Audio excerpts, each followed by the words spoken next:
of Team Solo Mid. I like it, the Great Danes. We may have just found a nickname there, but a fabulous win for TSM there. Pretty decisive after a mid-fight. There was a very solid turning point. Bjergsen, I want to know from a player's perspective, though, where in that game did it click for you? You know, we have it. For me, it was really when we got that fight, and I felt like the snowballing really began for me. When you get so much CS and those 2 kills on Xerath, it just feels so easy to play the game, especially when their only engage is something like a Vi, and we have the Black Shield, and we have the Sivir ulti. So when it reaches a point where I'm strong and I feel like I'm not going to die, then I feel like we can just take it home. All right, and you mentioned the Vi. Vi was obviously the debut champion for Cloud Win. Santorin, I wanted to ask you to give a little critique of his debut performance because he made some really aggressive. I was happy to see the aggressive moves that he was making as a first timer in the LCS. I think he played decently well, but like his build was a bit solo queue. He went way too much like damage and no health. And also I feel like playing Vi into Morgana Sivir, that's not like what you want to do as your debut game. So I felt like he did good overall. Yeah, definitely you guys had to be confident coming out of Champion Select, having seen Sivir, Morgana, you know, basically Xerath being the only target that Vi could really lock onto, but still the Black Shield is safety for you. Yeah, we were still really surprised though that they did the Rek'Sai top. We were actually kind of joking when we saw the Rek'Sai pick. I was like, oh, maybe they'll pick another jungler and put the Rek'Sai top, and then they actually did it. It was nothing we expected, and Dyrus really didn't know how to handle it. Gamsu did really well in the early game, and it's just something we haven't played against. So I think that was a pretty good kind of cheese pick where you switch around the jungle top lane, and he ended up doing pretty well on it too.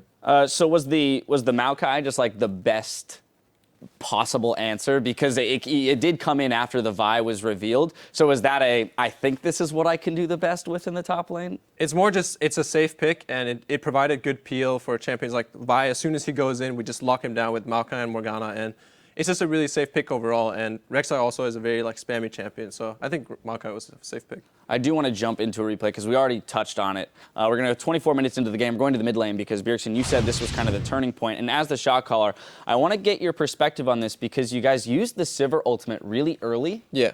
But you still decided to follow through with the engagement. So give me the setup for the fight in terms of what you were thinking. Like, why was this the engagement that you guys wanted to go for? I think this was around Dragon, and as Vi jumps in, I think it's more of just Turtle kind of panicking because he feels like we need to run away. But then we're like, oh guys, let's just fight because Dyrus is coming in from a flank and Kiwi's really cut off to the side. So Dyrus gets on Kiwi, he just gets bopped instantly, and Lustboy gets the Black Shield on the Turtle, and at this point the fight is just over.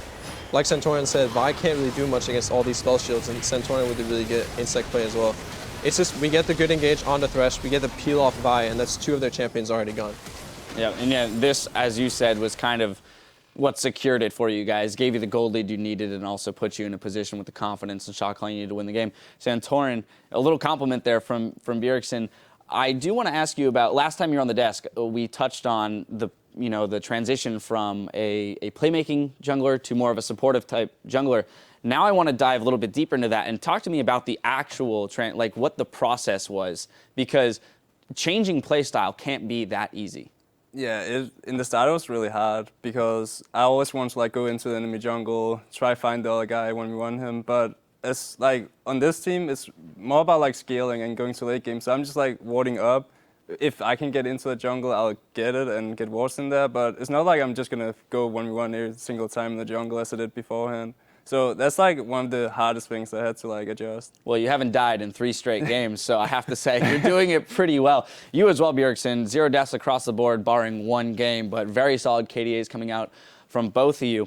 Do you find too, Santorin, that being on a team of veterans and with a coaching staff that is so proven at this point, you know, much success found in the summer split under Loco Doco's tutelage, that you have the structure and the building blocks to grow and evolve better as a player in this team than any other? Yeah, I feel like even if we have like some days where we struggle and stuff, I feel we take it like really slow. We're just like, it's gonna be better. We know how to build up again. So I never feel like we don't know what to do. Like if we have a bad game, we always know what happened. Whereas on some other teams I played on, we didn't know what happened, and we're just like, it's just a bad game, go next. So that's like one of the biggest parts for me, at least. Yeah, I think one thing that's really good about having such a coaching staff is that we always know how to come back. If we feel lost in practice, we always figure out what it is we need to improve on. We watch our replays, we have analysts watching other regions, locals watching other regions, and we just have like, we always know how to practice. Like, if we're lost, we always know how to come back. I think that's really good when you're in the LCS. All right, I do want to talk a little bit about the fact that we're watching the early game kind of evolve back towards this lane swap that we saw a lot in the summer split, which means that the middle lane is put on an island. And you find yourself in 1v1s quite often. And again, as evidenced by score lines and your guys' record so far, you're doing just fine on your own in the middle lane. What do you attribute your success to in those 1v1s? 1v2s can go either way. Either they're the island, like you said, and they just do 1v1, or it's just where everyone keeps ganking all the time. So it really depends what kind of team you're playing against and where they really put the early pressure. But I think learning the 1v1 it's just playing a lot of solo queue. Like, you play the 1v1 constantly and you learn all the matchups, and when you know the matchups by heart, you know when your power spikes are, when you need to play aggressive, when you need to play safe. And I think that's really where I learned the matchup, is that I've just played so much solo queue throughout the years. In those 1v1s, looking under the scope of the LCS, which player on your opposing teams gives you the most trouble? I think right now, the players I have the hardest against are probably Link and ProBelter. They're both really good players. We've been playing against CLG a lot lately in scrims, and I think Link is definitely playing really well. And I respect him for his playstyle, because he plays a different style than me, so I can look to his style and see how I can transition into that style as well, and I can play that way too. And then same thing to you, Santorin. From a jungle perspective, when you look across the board on the 10 teams, who do you, kind of feel those nerves when you're going up against in the jungle? Like in the Cloud9 match, I really felt against Meteors, because he's, like, I've seen up to him beforehand, and I feel like he's a really strong jungler. But also, I feel like Xmithy is actually doing quite well in scrims, and I feel like he's gonna be one of the guys I'm going to look to play against next week. All right, well, again, congratulations, guys. Another fabulous win for you, bolstering that record. The Great Danes. There is more League of Legends action coming your way. When we come back, Team Liquid will take to the Rift against Coast. Stay with us.